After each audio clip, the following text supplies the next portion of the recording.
All right, sports fans, how's everybody out there doing? William Martin coming at you one more time here on YouTube with another edition of the 300 Pounds of Sports Knowledge Show. Now, you can make a very compelling case for New England Patriots head coach Bill Belichick in regards to being the greatest head coach in NFL history. And when you look at things and you break them down, only Don Shula and George Halas have won more games than Belichick, but nobody has won more than his 6 Super Bowl titles. Now, Belichick's assistants, on the other hand, have not had much success on their own. And you look at some of the guys who worked under Belichick that went on to be head coaches in the NFL. Romeo Crennel. Charlie Weiss was not a head coach in the NFL. He took the head coaching job at Notre Dame. Josh McDaniels, formerly as the head coach of the Denver Broncos. Eric Mangini was the head coach of both the Jets and the Browns. Bill O'Brien, who is currently the head coach of the Houston Texans. Brian Flores, who is currently the head coach of the Detroit Lions, and Brian Flores of the Miami Dolphins, and Matt Patricia, who is currently the head coach of the Detroit Lions. One guy who has had success that was under that Belichick coaching tree was current Alabama head coach Nick Saban. We've seen what he's been able to do in college, of course, at Michigan State, then at LSU, and now Alabama. But even he did not have that much success in the NFL in his 2 years with the Miami Dolphins.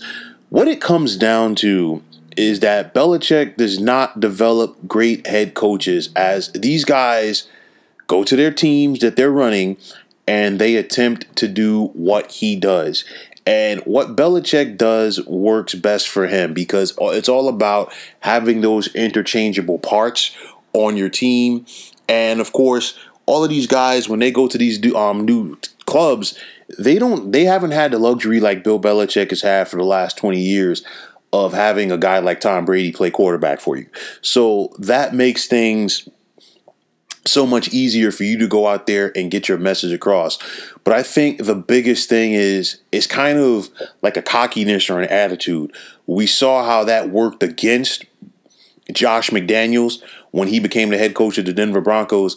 And immediately when he was there, within a few minutes, basically, he kind of ticked everybody off in the organization. You had a Pro Bowl caliber quarterback in Jay Cutler. You trade him. You have a Pro Bowl wide receiver in Brandon Marshall. You trade him. Yes, the Broncos won their first 6 games under Josh McDaniels, but then they finished that season 8-8. And then before the 2010 season even finished, he was fired. You look at Romeo Crennel, never really got it going with the Cleveland Browns during his time. Eric Mangini was able to lead the New York Jets to the playoffs once, but once he was let go from New York, he went to Cleveland. Really, rubbed a lot of people the wrong way, especially when he decided to paint over murals in the Browns facility of legendary players such as Jim Brown. Brian Flores is a current head coach of the Dolphins.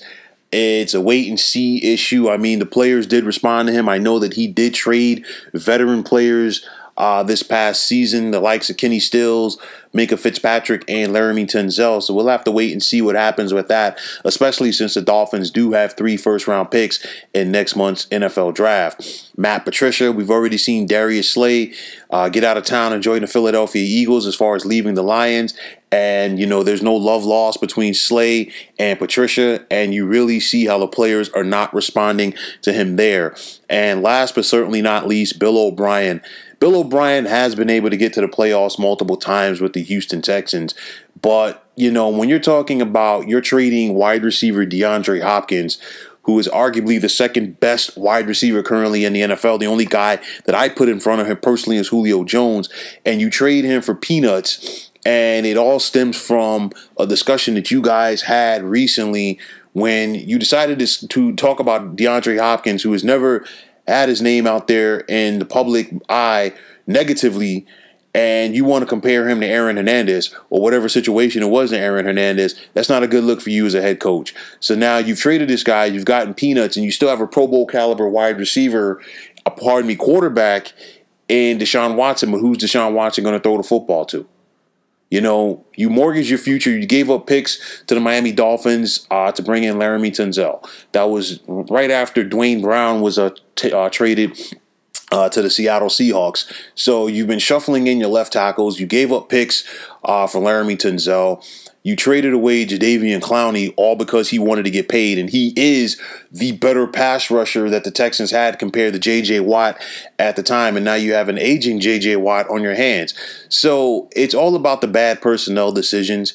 These guys simply cannot get it done from a personnel factor. I know that Belichick has a ton of leeway as far as making personnel decisions with the Patriots, and it's due to the fact that they win. And this is what Robert Kraft, the Patriots owner, gave him. But these guys, they come in, they don't have the cachet, they don't have the leeway, you know, to make these decisions to get the job done. And at the end of the day, it's hurting them. Now, on the flip side, when you talk about other legendary coaches, Bill Parcells, Don Coryell, Bill Walsh, Mike Holmgren, and Andy Reid all prepare their guys. And if you look at Mike Holmgren, he came from that Bill Walsh coaching tree with the San Francisco 49ers. Of course, Bill Walsh won 4 titles there.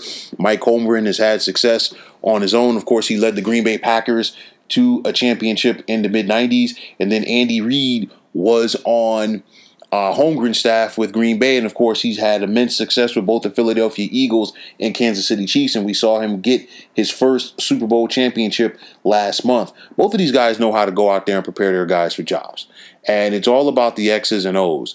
You look at Bill Parcells.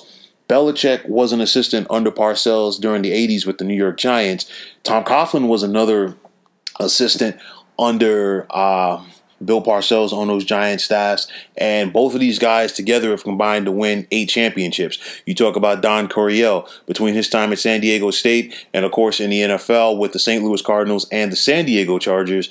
You know, he helped to prepare some of the future great head coaches in the NFL, such as Joe Gibbs, Dick Vermeil, and John Madden. This is what it's all coming down to. Not only motivating your players, but being a teacher for your assistant coaches, showing them what they need to succeed, to take that step, to take that next step for their respective careers. And that's something that the Belichick guys have been unable to do. They get the jobs, they interview great, all of that. But the bottom line is they're not bringing Belichick and Brady with them to their new job. They have to go out there and find their own rhythm, so to speak. They have to go out there and see what works for them. And most importantly, they have to learn how to be their own person. And in the case of Bill O'Brien, anytime that you want to start comparing players or people to other people that have done a lot of negative things in our world, that is definitely not a good look. And in the case of Bill O'Brien, I think he's really lost that team. We'll save that for another discussion. But at the end of the day, Belichick simply does not prepare his guys to be quality head coaches. Will this tarnish his legacy? Yes and no, because at the end of the day, people are still going to go out there and see the wins and losses, but I think the biggest thing that is most important for Belichick right now, he wants and needs to go out there and prove that he can do it without Tom Brady. At the end of the day, it's still going to be one of those what-ifs on his career as far as not being able to prepare his guys to be quality head coaches.